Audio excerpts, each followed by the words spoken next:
روزہ اصل میں ایک لحاظ سے سنت ربی ہے. اللہ نہ کھاتا ہے نہ پیتا ہے، وہ پاک ہے. تو یہ ایک ایسی صفت ہے روزہ جو ان اے وے ہم یہ کہہ سکتے ہیں کہ سنت ربی ہے اس کی.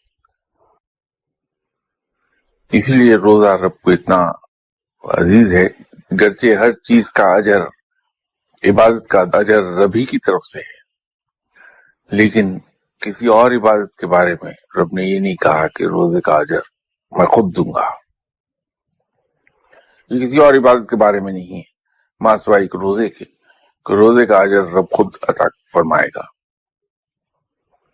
وہ شاید اس کی وجہ یہی ہے کہ یہ سنت ربی ہے، اس کی پیروی ہے، اس کی نقل ہے.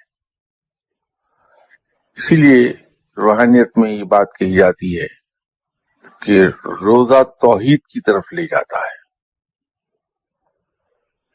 اور یہی وجہ ہے کہ روزے سے انسان کی روح میں پاکیزگی پیدا ہوتی ہے کہ وہ اپنے نفس پر قابو پا لیتا ہے. یہ نفس ہی ہے جس نے بابا آدم کو اکسایا تھا کہ وہ شیطان کی بات مان لے، اور اسی لیے روزے کا اجر زیادہ ہے کہ انسان اپنے نفس پر قابو پا لے.